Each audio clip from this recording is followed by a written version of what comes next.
Welcome to our channel, all friends. If you are new to my channel, please subscribe my channel and press the bell icon to stay update for new videos. Thanks. Let's start new video. The conditions in the house where I was born were very bad. My father worked as a welder and would struggle all day with hard labor, managing to arrange just 2 meals a day with great difficulty. There was love between my parents, and it was this love that kept the household running. Otherwise, it would have been impossible for us to even survive. We were 9 sisters and 3 brothers, and I was the fourth one. My mother named me Kushal, prosperity, perhaps in the hope that after me, poverty would leave our house and prosperity would arrive. Names must have an effect on a person's life and circumstances. Maybe that's why my strange name was chosen. With such a big family and a father who was a laborer, how could prosperity come from a name? You could name me a queen, a princess, or a lady, but names don't change fate. Fate only changes with Allah's will. As time passed, with the efforts of my parents, 4 of my sisters got married. When I got married, my husband brought me to Karachi. His 2 elder brothers were living there and had been working in a factory for a long time. They were craftsmen, and my husband, Hafiz, was taught the craft and started working as well. When Hafiz started earning well, my sister-in-law suggested that you guys should rent a separate house because the current one was becoming small for them. Their house had 2 rooms, a small courtyard, and a small room on the roof. One room was for the elder brother and the other for the children, while we were given the room on the roof, but it was also filled with their belongings. Once Hafiz started earning a decent salary, he managed to find a rented house, and we moved there. This house belonged to a widow who had 2 young daughters. The elder one, Kashifa, was 16, and the younger one, Malika, was 13. The widow herself was a young and beautiful woman. Her husband had passed away in an accident just 4 years after their marriage. She had built the house in her name. She lived in the lower part of the house, while the upper portion was rented out to us. She had her own issues, as widows often do, and so did she.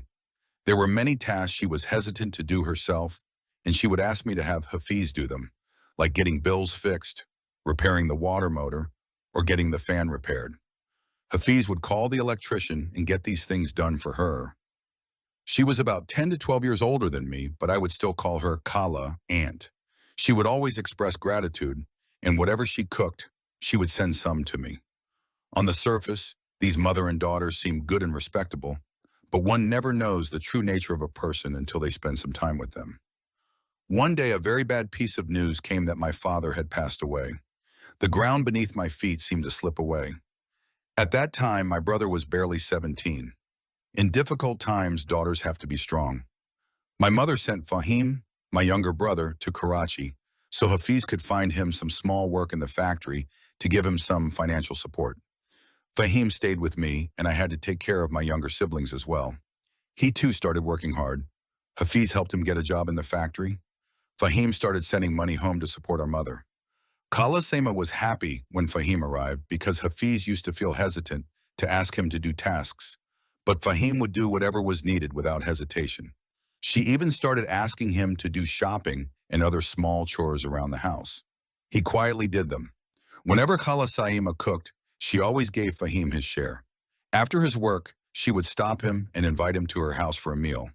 We didn't object because, after all, she was a widow and she treated him kindly. She didn't have a son of her own, so we thought there was no harm in her feeding Fahim since she had her own daughters of the same age. A few days later, one day, Khala Sema said, "If you don't mind, allow your brother to sleep at our house at night. Lately, I've been feeling uneasy. It feels like there is someone walking around in the house. Sometimes I feel like someone is peeking from the street through the wall of the courtyard. Maybe it's just my imagination, but what can be done about a feeling of fear? If Fahim could stay at our house at night, he could sleep in the courtyard, and we would be able to sleep peacefully." I replied, "Kala, I have no objection. Fahim is like a son to you." It was summer at that time, so I didn't see any harm in sleeping outside. From that day, Fahim started sleeping in the lower part of the house, at Khala Saima's place. Little did I know that times were bad, and I shouldn't have allowed my brother to sleep at their house. This was a huge mistake. I should have thought that her daughters were also young, and Kala herself was beautiful and young. She didn't seem like a widow at all. After the summer passed, Fahim would come upstairs after work and then go to sleep at their house at night. Winter was coming, and Khala suggested giving Fahim a room inside to sleep. I had no objection to this as the cold was increasing. For a while, things were fine, but then things started to change. Fahim and Khala's daughter, Kashifa, became friends, and they would talk late into the night. Meanwhile, the younger daughter, Malika, and Khala Saima would sleep early. Obviously, the two young ones would talk about love. At first, Khala Saima didn't realize what was going on. One night, she woke up and quietly came toward Fahim's room. She overheard it Kashifa telling Fahim, "Let's get married. Even though my mother won't agree because you are poor and not highly educated, we will have to do a court marriage." Fahim replied, "No, Kashifa, this is not right. Don't worry, I'll talk to my sister. She will call your mother, and we can ask for your marriage from Khala Sima. That way we will marry with respect.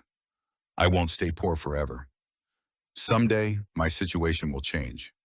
Khala Saima heard these words, and she felt upset, or maybe she didn't know how to react. After that, she put a stop to Fahim sleeping in his own room and gave both of her daughters a room to sleep in. She made Fahim sleep in her room instead, saying, "Modi, you should sleep in my room now." There were only 2 rooms and a courtyard in their portion. For a while, things were peaceful, and Fahim became cautious. He no longer spoke to Kashifa, but neither of them could find peace without talking to each other. Humans are prone to mistakes, and even if a woman is pious, a man's intentions can change in no time. Khala Saima had been a widow for 4 years after her husband passed away, and since then she had been living a life of piety. She didn't remarry because of her daughters, fearing what a stepfather might do to them. Her husband had left a good amount of money in the bank and owned the house, so she had no need for a second marriage. But the emotions she had inside, only she could know. One day, Fahim came to me and quietly expressed that Khala Saima was showing him the wrong path and was forcing him into marriage. He said he didn't want to sleep in her room anymore.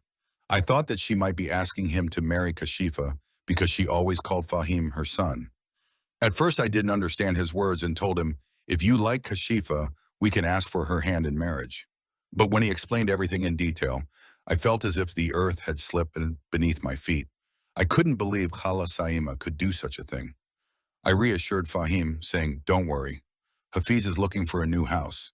This house is far from the factory anyway. I'm sure we'll move in a week or 10 days, and we will be free from Khala Saima. For now, it's best not to confront her. If she kicks us out suddenly, we'll have to pay the deposit. Your brother-in-law will arrange the deposit, and then we will tell her that we are moving to another house." Fahim became silent.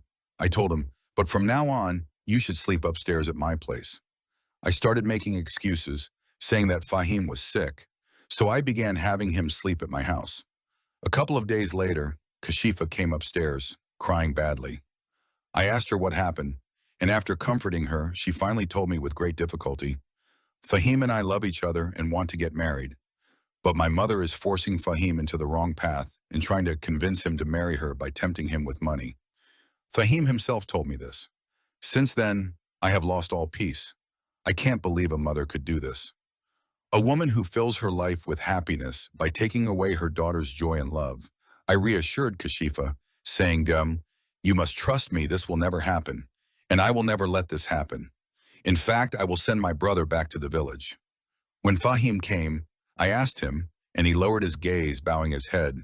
He said, "Sister, I was naive. You were married and wise, and I shouldn't have allowed myself to sleep in Saima's room. That woman is not right. It's true that I loved Kashifa and desired to marry her, but her mother took advantage of our solitude and dragged me into sin. Now I am not worthy of showing my face to Kashifa, nor will I marry her. It's better that we leave here immediately, or I will have no choice but to marry Saima, because when boundaries are crossed, a person gets blackmailed. Though she has a hefty bank balance, I am not tempted by her wealth. I am fully aware of my mistake, and I have harmed myself. Despite loving Kashifa, I will not marry her now." I understood Fahim's words, and that same day I sent him back to the village. I told Hafiz that we had to leave this house immediately. We packed our things overnight and moved to a rented house the next day, which was relatively small and cramped, but at least it was a place to lay our heads. Khala Saima was shocked and kept trying to stop us, but I ignored her. I didn't even ask for the deposit money back. I just want to get away. As we were leaving, Kashifa was crying terribly. I could understand her sorrow. In her life, there was neither Fahim nor, in a way, her mother anymore. But now her well-being lay in our leaving, or else who knows what disaster might have fallen upon her. After that, Kala Saima tried to follow Fahim, but my mother had already told him, "Son, do not look back at these people. Allah forgives a mistake once, and if you've repented, that's great. But if you return to the same path, your fate will be very bad." Fahim did not want to follow that path again. Soon my mother found a good girl from the neighborhood and arranged Fahim's marriage so that this chapter of mistakes would be closed forever. I often think that we try to protect our daughters and sisters by keeping them hidden from the world's evils. But we should also protect our young sons and brothers just as carefully, because the tender age is dangerous for both boys and girls. And in this world, there are not only evil men, but also bad women.